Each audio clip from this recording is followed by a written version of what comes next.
గ్రంథంలో నుంచి దావీదు గారి కీర్తన 8వ కీర్తన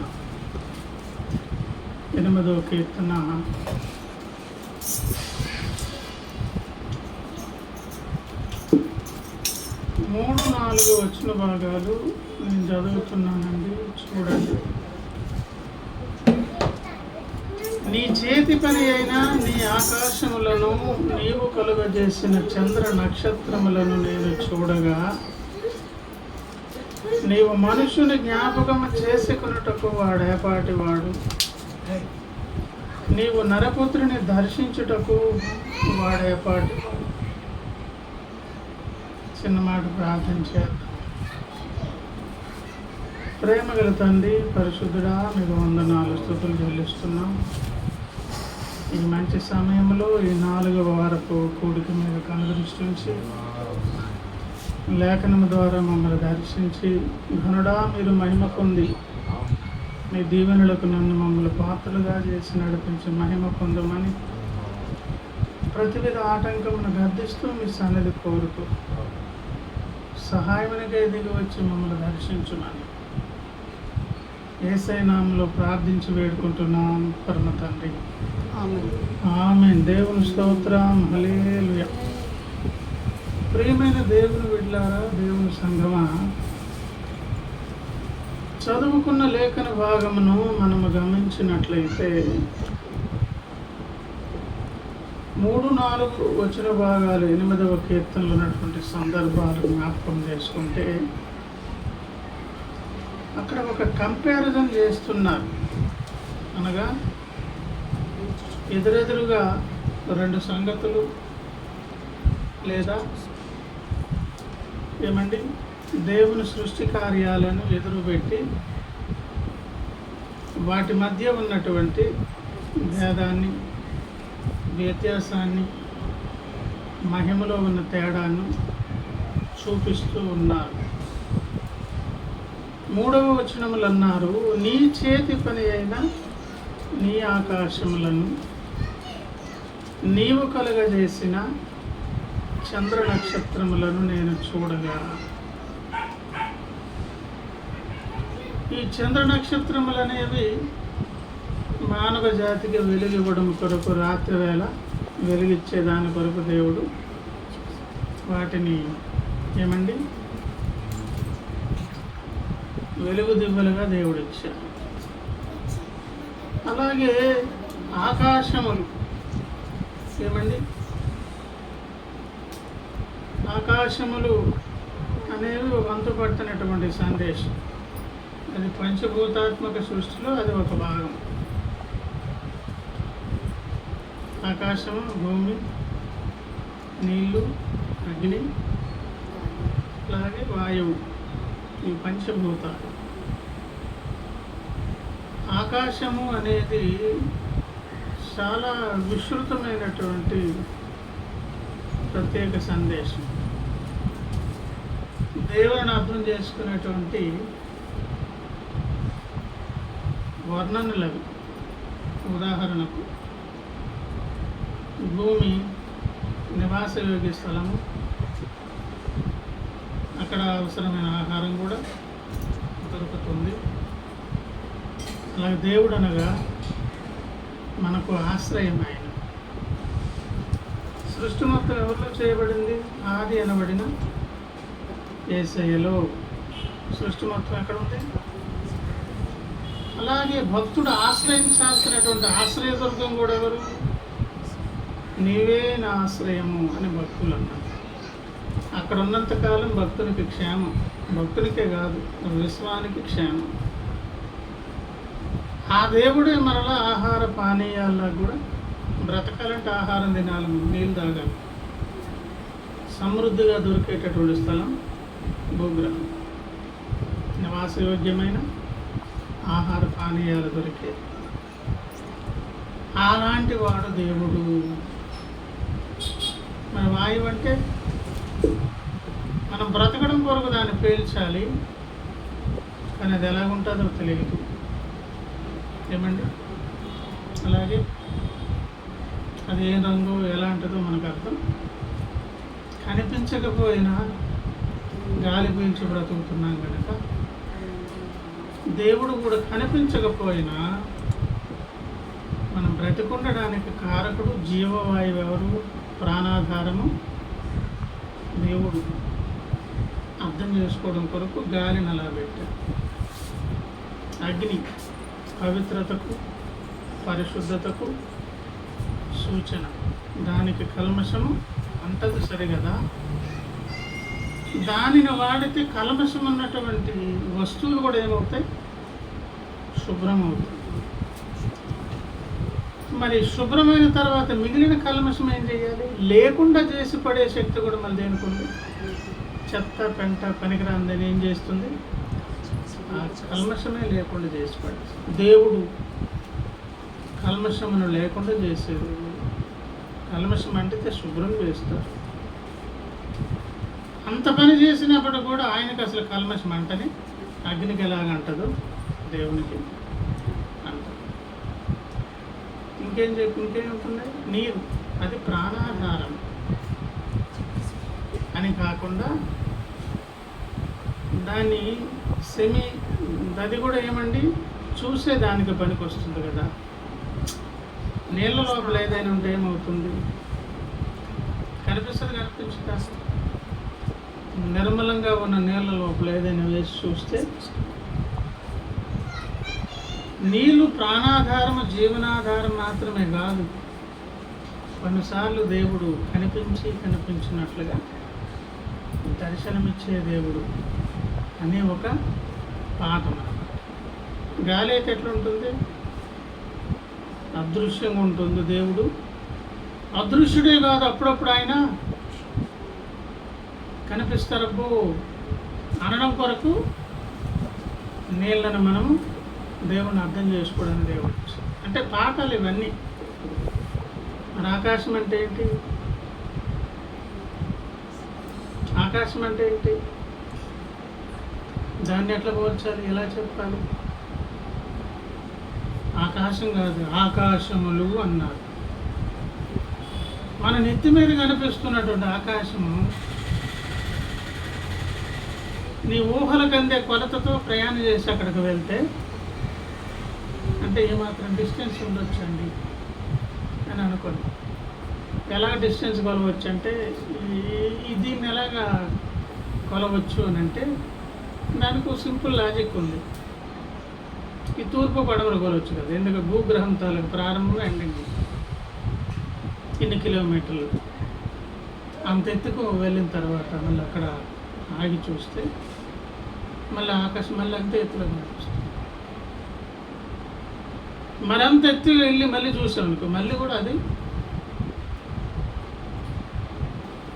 మన నెత్తి మీద ఉన్న ఆకాశమే మనం వెళ్ళి చూస్తేనేమో ఎంత దూరం వెళ్ళి అంత ఎత్తులో కనిపిస్తుంది. కానీ ఇక్కడ బైబిల్ ఏమున్నవి? ఆకాశంలా. అంటే వాటి పాఠం ఏంటో తెలుసా? ఎంతైనా అవకాశం ఉండేంత విశాలమైన జాగా అనగా ఆకాశం. నువ్వెంతైనా తీసుకెళ్ళి అందులో పెట్టు, ఒక మూలక పోతుండే ఇంకా విస్తృతంగా అక్కడ అవకాశం. దేవుడు అనగా అనంత విశ్వం కాదు, విశ్వమంతా వ్యాపించేసిన ఇంకా మిగిలిపోయినటువంటి వ్యక్తి అంత. అందుకే దేవుడు ఎవరికి అర్థం? ఆయన సౌందర్యాన్ని ఎక్స్ప్లెయిన్ చేయలేదు, జ్ఞానాన్ని ఎక్స్ప్లెయిన్ చేయలేదు, గొప్పతనాన్ని ఎక్స్ప్లెయిన్ అసలు ఎక్స్ప్లెయిన్ చేయాలనుకుంటే ఆయన ఎంత మహోన్నతుడు సర్వోన్నతుడు చెప్పేదానికొస్తే ఆకాశాన్ని పెట్టారు. ఆకాశాన్ని ఎలాగైతే మనం దాన్ని అంతు దరి పట్టుకోలేము, దేవుడు కూడా ఏనాటికి అర్థం కారు. ఆ చిన్న కాలి కొనుక్కోవటం అర్థమవుతూ ఉంటే కొన్ని కోట్ల సంవత్సరం జరిగిపోతుంది. రేపు వేసే దగ్గరికి వెళ్తాం, ఆయన కొంచెం అర్థమవుతుంటారా? కొంచెం అర్థమవుతూ ఉండదు. కొన్ని యుగాలు గడిచిపోతాయి, ఇంకా అనంత సముద్రాలు ఉండని. కనుక ఇక్కడ దేవుడు అంటున్నారు 3వ వచనములో, నీ చేతి పని అయిన ఆకాశములు, నీవు కలుగు చేసిన చంద్ర నక్షత్రములను నేను చూడగా. నేను ఇక్కడ ప్రశ్న వేస్తున్నాను. దేవుని చేతి పనిగా ఈ సృష్టిలో ఉన్నటువంటి చంద్ర నక్షత్రాలను, ఆకాశములను, ఈ పంచభూతాలను మాత్రమే చేశారా? వినాలి జాగ్రత్త. అంత శ్రద్ధగా, ప్రత్యేక శ్రద్ధ మనిషిని చేసినప్పుడు దేవుడు పెట్టలేదా? దేవుని చేతి పనిని ఇక్కడ చెప్పారు. మరి మనల్ని ఎట్లా చేశారు? ఏదో పట్టినట్లే ఎదలే అన్నట్లే చేశారు. తన స్వరూపములను తన పోలిక చొప్పున, మన స్వరూపమందు మన పోలికలో చేయుదము రండి అని త్రిత్వదేవుడు అనుకొని మానవ జాతిని చేసి ఈ మహాసృష్టిలో ఎవ్వరికి లేని ఉత్కృష్టమైనటువంటి చాలా ప్రత్యేక శ్రద్ధ పెట్టి ముమ్మూర్తుల తను ఆయన చూసుకొని మనల్ని చేశాడు. ఎఫెసీ పత్రికలు అన్నారు 2వ అధ్యాయం 8వ వచనం కదా, 8, 10వ వచనం, 9, 10 మనము ఆయన చేసిన పనియే. మనం ఎవరు చేసిన పని? ఆకాశములు దేవుని చేతి పని, సూర్యచంద్ర నక్షత్రాదులు దేవుని పని, పంచభూతాత్మక యావత్ సృష్టి కూడా ఎవరి పని? కానీ వీటన్నిటికంటే ముఖ్యమైన ప్రత్యేకమైన శ్రద్ధ దేవుడు ఎవరి మీద పెట్టారు? మనమే. మరి మనం కూడా దేవుని చేస్తున్నానే కదా, అవునా కాదు? ఉన్నదా లేదా మాట? ఏమండి? ఆదికాండం 1:26 ఆ ప్రాంతంలోనేమో నరులను చేయాలనుకునేటప్పుడు ఆయన పోలికలు చేశారు. ఎఫెసీ పత్రిక దగ్గరకు వచ్చి ఆయన చేతి పని అని మన గురించి చెప్పబడింది. యాకోబు పత్రికలోకి వెళ్ళినప్పుడు ఆయన తాను చేసినటువంటి సృష్టిలో మనము ప్రథమ ఫలముగా ఉంటున్నట్లు సత్యవాక్యము వలన సంకల్పం ప్రకారంగా మనల్ని కన్నారు. ఎట్లా ఉండేదాని కొరకు? ప్రథమ ఫలముగా ఉండేటాడు. అంటే విశ్వ సృష్టి అంతట్లో ప్రత్యేక స్థానం దేవుడు ఎవరికి ఇచ్చారు చెప్పండి? మనకేనండి. కానీ 4 వచ్చి అంటారు, కంపారిజన్ అని అన్నాను కదా, ప్రక్కన ఎదురెదురు పెట్టి వాటి మధ్య ఉన్నటువంటి వ్యత్యాసాన్ని చూపిస్తున్నారు. నీ చేతి పని అయిన ఆకాశములను నీవు కలుగజేసిన చంద్ర నక్షత్రములను నేను చూడగా నీవు మనుష్యుని జ్ఞాపకం చేసుకున్నటకు వాడు ఏపాటి వాడు, నీవు నరపుత్రుని దర్శించుటకు వాడు ఏపాటి వాడు అని మాట చదువుకున్నప్పుడు అంత ఎత్తులేము, అంత పొడుగులేము, అంత కాంతివంతంగా లేము. ఏమంటే అంత వైశాల్యము వ్యాపించి మనము లేము. అందుకు మనలో తక్కువగా దేవుడు అనుకుంటున్నారు, లేకపోతే భక్తుడు అలాగ అంటున్నారు అని అర్థమా? ఈ 2 వచనాల మధ్య వ్యత్యాసం ప్రక్కన పెడితే ఇంకొక విషయం ఉన్నది. ఈ 2 వచనాల మధ్య జరగకూడని ఒక సంభవం జరిగి ఈ మధ్యకాలంలోనే, ఈ 2 వచనాల మధ్య భాగంలోనే మానవుని యొక్క పతనము జరిగిపోయి తన స్థితి దిగదారినప్పుడు కంపారిజన్ చేసి దేవుడు మాట్లాడిస్తున్నారు. కానీ అదే మానవుని గురించి తర్వాత వచనాల్లో చెప్పారు. ఏమని? దేవుని కంటే వానిని కొంచెం తక్కువ వానిగా. అది 5వ వచనం. ఇప్పుడు నేను చదువుతాను. ఇప్పుడు 3వ వచనం చూడండి. నీ చేతి పని అయిన నీ ఆకాశములను నీవు కలుగజేసిన చంద్ర నక్షత్రములను నేను చూడగా, అంటే వాటిని చూశాను, ప్రక్కన పెట్టాను. ఆ తర్వాత నేనేం చేశానంటే, దేవుని కంటే వానిని కొంచెం తక్కువగా చేసి ఉన్నావు. ఎవరిని? నరుని. దేవుని కంటే కొంచెం తక్కువ ఎవరు? మానవాళి. ఇంకా మిగతా ఏమి చేసినా కూడా అంతకంటే తక్కువ, సమానమా? సమానం అనడానికి లేదు. మనతో సమానము కాదు, మనకు ఎక్కువ కాదు. మనకు ఎక్కువైతే దేవుడు అయి ఉండాలి. సమానం అయితే అప్పుడు కొంచెం తక్కువగా ఆకాశంలో కూడా దేవుడు చేశారన్నారు. అలా లేదు కదా. దేవుని చేతితో వాటిని చేశారు, కానీ నరుడు మాత్రం అట్లా చేశారు, కొంచెం ఆయన కంటే తక్కువగా. దాని వివరణ ఇవ్వడం కొరకు 6వ దినమందు మనుషులు చేయబడ్డారు.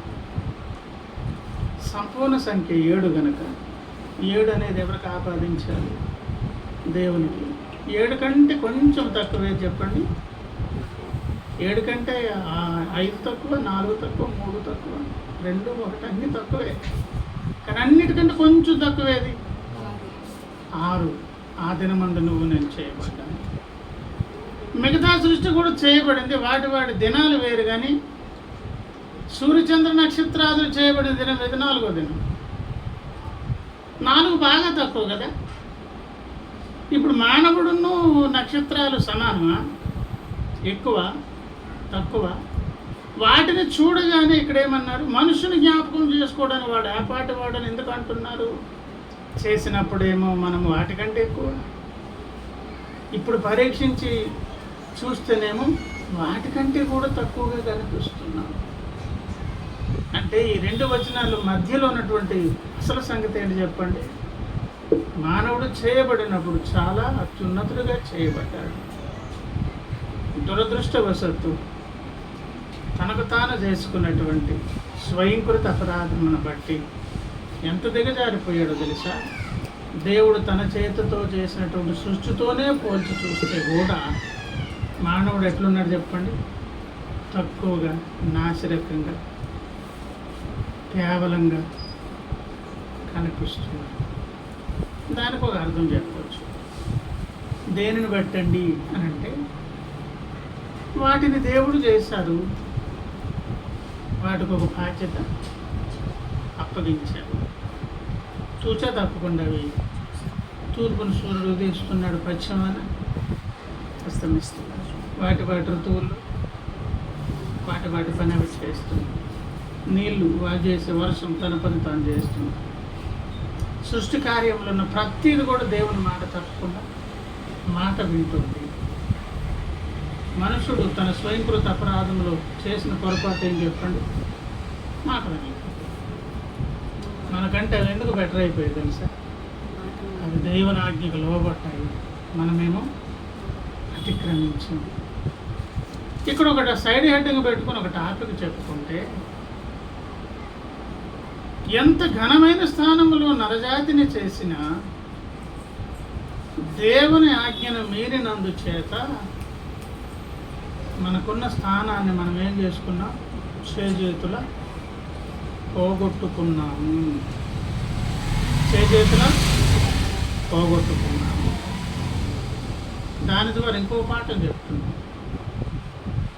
భక్తి జీవితంలో యేసయ్యతో సమాధానపడి దేవుని బిడ్డలుగా మనం ఎంత కొనసాగి ఎన్నెన్ని సంగతులు నేర్చుకున్నా, దేవుని చేత ఎంత బలోపేతం అవుతున్నా, పరిశుద్ధాత్మ దేవుని సహాయం చేత గతము కంట ఎంత మెరుగుగా మనం మారుతూ ఉన్నా, మన మెరుగైన స్థితి, మనకున్న జ్ఞానము గతము కంటే ప్రస్తుతం ఉన్నటువంటి స్థితిగతులను బట్టి అతిశయించే కొన్ని ప్రాముఖ్యతలను బేస్ చేసుకొని సమాజంలో మెట్టు పొందవచ్చు. సగటు వ్యక్తుల దగ్గర శబాష్ అనిపించుకోవచ్చు. మన మేలు కొరకు దేవుడు ఇవన్నీ ఇస్తారు, కానీ ఆయన మరలా పరీక్షించేది ఏంటో తెలుసా? ఆయన చెప్పిన మాట చేసేవారు మాట.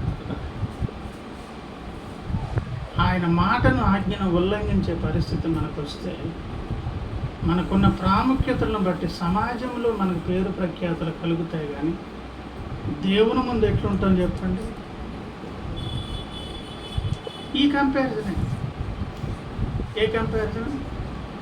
4వ దినమందు చేసే సృష్టి కంటే కేవలంగా నువ్వు కనిపిస్తున్నావని నరుల గురించి చెప్పినట్లు, మనకంటే వెనక రక్షణ పొందొచ్చేవారు, అరకొర జ్ఞానం కలిగిన వారు, ఏదో 4 ముక్కలు నేర్చుకున్నవారు, వాళ్ళకి ఎన్నెన్నో గొప్ప మందతాలకు మార్మిక సంగతులన్నీ తెలియవు.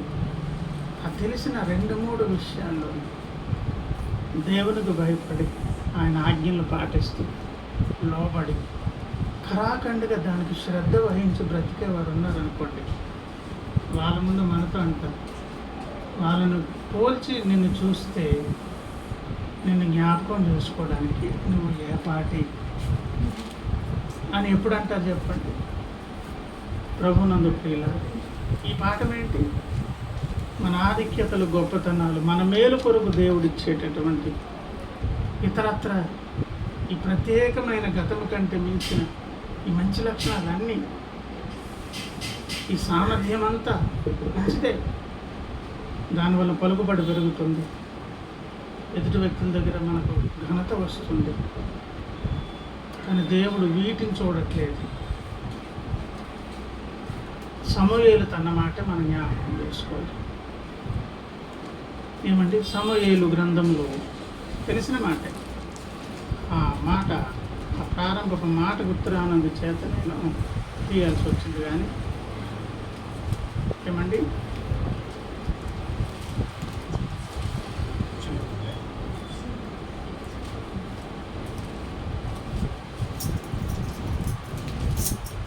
మొదటి సమూయేలు గ్రంథము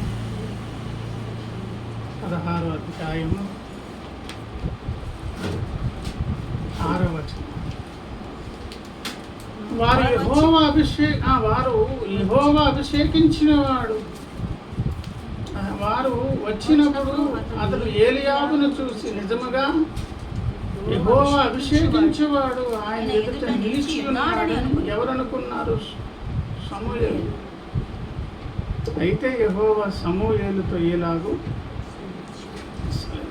అతని రూపమును, అతని ఎత్తును లక్ష్యం పెట్టకు. అతని రూపమును, అతని అంటే అర్థం ఏంటి? ఇవి లోకానికి కనిపించేవి, బాహ్య ప్రపంచమునకు కనిపించేవి. ఒక భక్తుడిని ఉన్నత స్థితికి దేవుడు తీసుకువెళ్తారు. ఎంతైనా సామర్థ్యం ఇస్తారండి. ఏమండి, ఈ మాట దగ్గరకు మళ్ళా వద్దాం. యాకోబు పత్రిక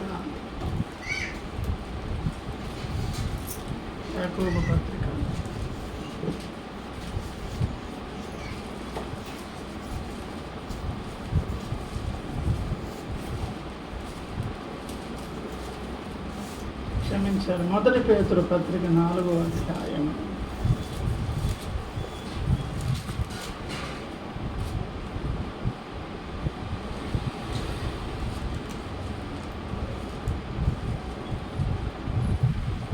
11 చూడండి. ఒకడు బోధించిన ఎడల దైవోక్తులను బోధించున్నట్టు బోధింప.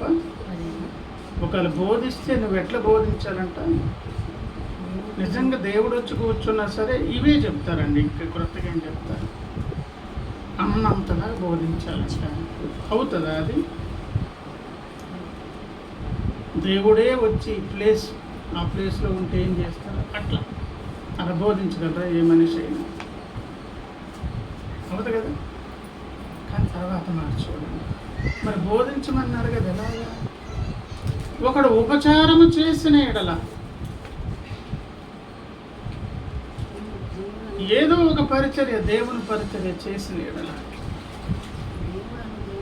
ఏంటంటే దేవుడు అనుగ్రహించు సామర్థ్యము నుండి. దేవుడే బోధించే విధంగా బోధించాలంటే ఎవరు అనుకరిస్తారు సామర్థ్యము? అక్కడ ప్రజలను దృష్టిలో పెట్టుకుని వ్యక్తిని వాడుకుంటారు.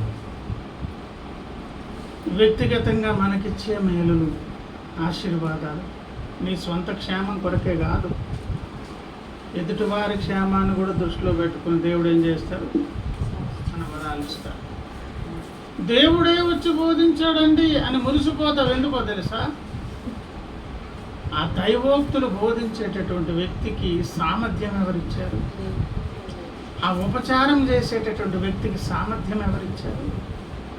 సామర్థ్యం ఎంతైనా దేవుడిస్తారు. సామర్థ్యంతో నువ్వు బోధిస్తున్నావా, పని చేస్తున్నావా, పాట పాడుతున్నావా, సువార్త చెప్తున్నావా, ఇంకొకట ఇదేమవుతుంది? బయటకు కనిపిస్తుంది, కనిపించదా? కనుక సమూయేలుతో అంటున్నారు, అతని ఎత్తును, అతని రూపమును లక్ష్య పెట్టకము. మనుష్యులు లక్ష్య పెట్టు వాటిని యెహోవా లక్ష్య పెట్టు. మనుష్యులు లక్ష్య పెట్టు వాటిని యెహోవా. మరి దేవుడిని లక్ష్య పెడతారు. మన కనుచూపు వేరు, దేవుని కనుచూపు వేరు.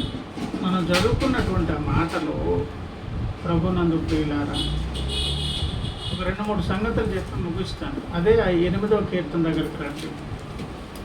4 నుంచి గమనిస్తే, నీవు మనుషుని జ్ఞాపకం చేసుకొనుటకు వాడేపాటి వాడు, నీవు నరపుత్రుని దర్శించుటకు వాడేపాటి వాడు అనే సందర్భమేమో పతనమైన తర్వాత. దానికి ముందు ఏమున్నదో తెలుసా? దేవుని కంటే వానిని కొంచెం తక్కువ వానిగా చేస్తున్నారు, మహిమా ప్రభావములతో వానికి కిరీటము ధరింపజేస్తు, నీ చేతి పనుల మీద వానికి అధికారం ఇచ్చి ఉన్నావు. ఎవరి చేతి పనుల మీద అధికారం? మరి ఆకాశములు దేవుని చేతి పనులు కదా, వాటి మీద ఎవరికి అధికారం అంటే?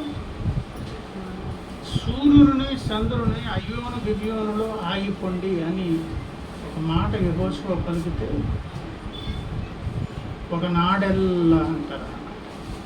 దాదాపు ఒక పగలంతా 6-7 గంటలు దాదాపు. సూర్యుడు అక్కడ సెక్ అయిపోయాడు, రావలసిన చంద్రుడు అక్కడ సెక్ అయిపోయాడు. కదలే ముందు. ఆ యుద్ధంలో శత్రుశేషం అంతా నిర్మూలన చేసేంత వరకు, దేవా ఇక్కడ సూర్యుని ఇక్కడ చంద్రుని ఆపేయండి అంటే దేవుడు ఆశలు అయ్యోన్లో గిబియోనులో. ఎందుకు మాటలు ఇక్కడ అంటున్నారు ఏమని? నీ చేతి పనుల మీద వానికి గొర్రెలనన్నిటి, ఎడ్లనన్నిటి, నడవ మృగములను, ఆకాశ పక్షులు, సముద్రములలో సంచరించి వాటన్నిటిని వాని పాదముల క్రింద నీవు. ఇంత ఉన్నతమైనటువంటి స్థానము దేవుడు ఎవరికి ఇచ్చారండి? మానవులకి. ఆ మానవుడినే పట్టుకొని ఇప్పుడు సూర్యచంద్ర నక్షత్రాదులను, చంద్ర నక్షత్రాదులను, ఆకాశములను చూపించి ఏమంటున్నారు? మనుషుని జ్ఞాపకం చేసుకునే దాని వాడు ప్రభునందు ప్రియులారా. ఇది తెగే సందేశం అయితే కాదు, కానీ వినండి ఒక మాట, ఒక ఉద్దేశం చెప్పి మళ్ళీ కొనసాగిస్తాను. ఒకనాడు దేవుని చేతి పనుల మీదే అధికారం కలిగినటువంటి కిరీటం కూడా ఉన్నది కదా. ఏం కిరీటం? మహిమ ప్రభావములతో కూడినటువంటి కిరీటం కదా. రాజు, మహారాజు అనే స్థానం, ఏలిక స్థానంలో ఉన్నారు. మనుషులు కాదు, ఎవరెవరు? భూజంతువులు, క్రూర మృగాలు, జలచరములు. దేవుని చేతి పని అన్నారు కాబట్టి ఆ ఖగోళ సృష్టి ఇవన్నీ కూడా ఎవరి మాట వినాలి? అంత గొప్ప స్థానం ఇచ్చి ఇప్పుడు ఏమంటున్నారు? వాడేపాటి వాడు అని అంటున్నారంటే అర్థం ఏంటంటే, మానవుని యొక్క పతనపు పరిస్థితి ఎంత దయనీయమో తెలుసా? ఎంతగా దిగజారిపోయి నష్టపోయాడో తెలుసా? మీకు క్లూ ఇస్తున్నాను. ఆ దిగజారిన అదో పాతాళము నుంచి లేవనెత్తి, ఈ మాట ఎక్కించుకోండి, ఇది ఇంపార్టెంట్ పాయింట్. సృష్టించినప్పుడు ఏ మాట అయితే మానవ జాతి కొరకు పలికారు? ఏం పలికారు? దేవుని కంటే కొంచెం తక్కువ వాడు, మహిమ ప్రభావాలని కిరీటం ధరించిన వాడు, దేవుని చేతి పనుల మీద అధికారం కలిగిన వాడు, గొర్రెలను, ఎడ్లను, అడవులు, ఆకాశ పక్షులను, సముద్ర మత్స్యములను, సముద్ర మార్గం సంచరించే వాటన్నిటిని పాదాల కింద మరి ఉంచిన దేవుడు అంత స్థానం నుంచి దిగజారి మానవుడు పడిపోయాడు కదా. వానిని మరలా ఆ స్థానమునకు తీసుకొచ్చే దాని కొరకే నిరంతరంగా దేవుడు పనిచేస్తున్నాడు. దేవుని ఆ దేవుని చేతి పనిగా మన మీద పని ప్రారంభించినటువంటి దేవుని చేతి పనివైన నీవు నేను ఏదైతే మన జీవితాలలో ప్రకటించారో అది అందుకొని ఆ కిరీటము ధరించి రాజులుగా, రాణులుగా ఆ స్థానమునకు ఎక్కి వెళ్ళడమే భక్తి సాధన. అలాగే వెళ్ళాలంటే ఏం చేయాలి అని ఒక క్వశ్చన్ మార్క్ వేసుకొని అలాగనగా అనుకోండి, మీకు అలా వెళ్ళాలంటే అందుకోవాలంటే ఏం చేయాలి అంటే మీరు రకరకాల సమాధానాలు చెప్తారు. కానీ సూటి అయిన సమాధానం ఏంటో తెలుసా? అక్కడికి వెళ్ళాలంటే ఏం చేయాలి? ప్రార్థన చేయాలి, ఉపవాసం ఉండాలి, చర్చ మానకూడదు, ప్రభువుని గణపరచాలి, ఇంకా లేకపోతే ఇంకోటి. ఇవన్నీ మంచి పనులే కాదు.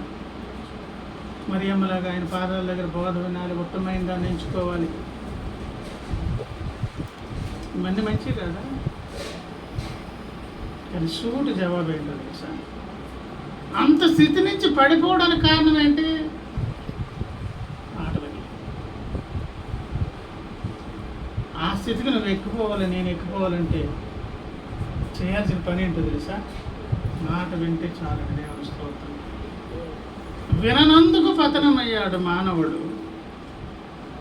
విధేయుడై నిరంతరాయంగా ఆయన మాట వింటాను అని తీర్మానం చేసుకుని వినకుండా ఉన్న ఆటంక పరిస్థితులన్నిటి మీద జయం పొందే విధంగా, మీ మాట వినడానికి ఆటంకంగా ఉన్న నా బలహీనతకు కారణమైన ఈ ఓటమికి కారణం ఇది అని మన బలహీనతలు దేవుడు చెప్పుకొని ఆయన మాట వినేదాని కొరకు మనం సాధన చేయగలుగుతాం.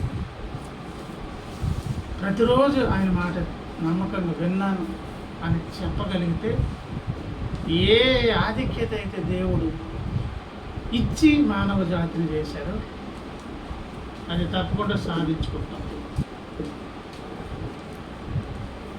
నేను ఎటు కాకుండా నడి సముద్రం వదిలేసిన సందేశం ఇది. ఎందుకలాగన్నానంటే అలాగ సాధించుకునే దాని కొరకు కూడా దారి చూపిన దేవుడే, దానికి ఏర్పాట్లు చేసిన దేవుడే,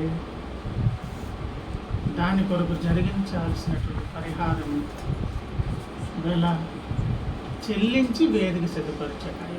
అది నెక్స్ట్ వీక్ కలుగుతాం. ప్రస్తుతానికైతే ప్రథమ మానవుడికి ఇంత గొప్ప ఆధిక్యత ఇచ్చారు అనడానికి ఒక్క రుజువు చెప్పి నేను ముగిస్తాను. ఆదికాండము 2వ అధ్యాయము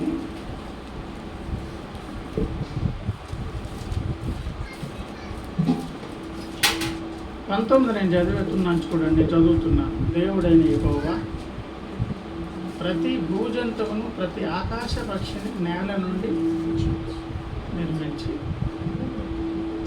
ఆదాము వాటికి ఏ పేరు పెట్టునో చూచుటకు అతని యొద్దకు వాటిని పరీక్షించే దాని కొరకు ఆదాము ముందుకు దేవుడు రప్పిస్తున్నాడు. ఏం పేరు పెడతాడంటావు? ఏం పేరు పెట్టునో అని చూచుటకు. ఎవరు చూడడానికి?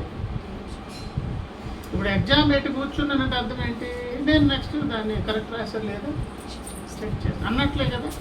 ఏమి చూచుటకు, ఏమి పేరు వేటికి, ఏమేమి దేవుడు సృష్టించాడు వాటన్నిటి ఎవరి ముందు తీసుకొస్తున్నారు? దేవుడు సెలవిచ్చాడు, మీరందరూ ఆదాము ముందుకు వెళ్ళండి. 1 by 1 అన్నీ వస్తున్నాయి. ఇప్పుడు మనం పిలిచే సింహం వచ్చింది, ఏనుగు వచ్చింది, పులి వచ్చింది, కుక్కనక్క అన్నీ వస్తున్నాయి. కానీ అప్పుడు వాటి పేర్లు లేవు. అదేదో ఒకటి వచ్చింది, దాని తర్వాత ఇంకోటి వచ్చింది, దాని తర్వాత ఇంకోటి వచ్చింది, ఒకటి తర్వాత ఒకటి వస్తుంది. ఏం పేరు పెడతారని ఎవరు చూస్తున్నారు? చూస్తున్నారు. తర్వాత మాట చదువుతాం. జీవము గల ప్రతిదానికి ఆదాము ఏ పేరు పెట్టెనో ఆ పేరు దానికి కలిగాను. అప్పుడు ఆదాము సమస్త పశువులకు, ఆకాశ పక్షులకు, సమస్త భూజంతువులకు పేరులు ఏ పేరు ఆదాము పెట్టారు అదే కలిగను. అంటే చూస్తున్న దేవుడు ఏం చేస్తున్నారు? ఇప్పుడు ఓకే, నేనున్నా ఆ పేరే ఒకవేళ నేనైనా కూడా అదే పేరు పెడదామని, నువ్వు అదే పేరు అంటే ఇక్కడ సంగతి ఏంటో చెప్తున్నాను తెలుసా? పతనము అవని మానవులు దేవుని మనస్సెరిగినటువంటి భక్తుడు, దేవుని అంతర్లీనంగా ఆయనలో ఉన్నటువంటి సంగతిని గ్రహించేవాడు. పతనము కాని ప్రథమ మానవుడు దేవుడు ఏదైతే ఆశిస్తారో అది చేసేటటువంటి, ఏది వద్దంటే మానేసే వ్యక్తి, దేవుడు ఎలాగుంటే ఇష్టపడతారో అలా ఉండే వ్యక్తి అన్నమాట. దాన్ని ఏమనొచ్చు? వినయ విధేయత లోబడి మాట తప్పని ప్రతి విషయంలో దేవుని చిత్తమునకు విధేయుడు. అందుకే ఈ ఆధిక్యతలన్నవేనిది, ఈ రాజరికపు హోదా అంతా దేని బట్టి కలిగింది చెప్పండి? అంతగా దేవునికి లోబడ్డారు గనక ప్రథమ మానవుడు. ఎంత ఆధిక్యత! దేవుడు ఏది చూస్తున్నారో అనుకుంటున్నాడు అదే పేరు పెట్టేస్తున్నాడు. ఎవరండి? ఎంత అనంత జ్ఞానం అన్నాడు. ఇప్పుడు ఇదంతా పోయింది. ఇప్పుడు ఆధిక్యంతా కోల్పోయింది మానవ జాతి. ఈ దిగజారిపోయింది.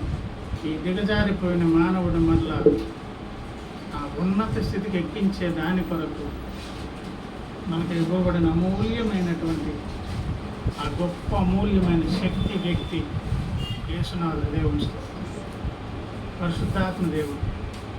ఆయన ఇచ్చినటువంటి బైబిల్ గ్రంథం, ఆయన ద్వారా వరాలుగా ఇవ్వబడినటువంటి భక్త జనాంగం, నాదికరమైన వ్యక్తులు, వీటిని అన్నిటిని మనం తీసుకుంటాం. మనకి ఏదైతే ఆయన ఆపాదించారో అది అందుకోవాలని ఒక శ్రద్ధ కలిగి అందుకోవడం కొరకు ఒక్కటే చేద్దాం. ఏం చేద్దాం? మాట వినక పతనమయ్యాం. మాట విని లోబడి దేవునికి విధేయులం. ప్రతి విషయంలో ఎక్కడ ఆయన మాటను మనం తొంగలో దొరికేస్తున్నాం, వ్యతిరేకిస్తున్నాం, తిరుగుబాటు చేస్తున్నాం. అని తిరుగుబాటు చేసినప్పుడంతా కూడా కప్పిపుచ్చుకోవడానికి నాకేం పనికి వస్తాయి? నా తెలివి జ్ఞానం పనికి వస్తాయి. కానీ దేవుడు ఏమంటున్నారు? కంపారిజన్ చేసి చూసి విశ్వాస కంటే వేస్ట్, నువ్వేం సేవకుడు అంటుంది. మనమేమో గొప్పకు పోతున్నాం. దేవుడు ఎట్లా చూస్తున్నారు? రూపము ఎత్తును చూడట్లేదు, లోపల సంగతిని చూస్తున్నాం. విధేయుడా విధేయురాలా కాదు, మాట వింటుందా లేదా?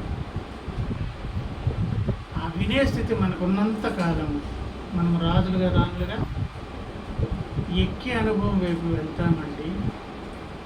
అప్పుడు తప్పకుండా దేవుడు ఏదైతే మానవ జాతి గురించి ప్రకటించారో ఒకనాటికి మనం ఏం చేస్తాం? అది అందుకోకపోతే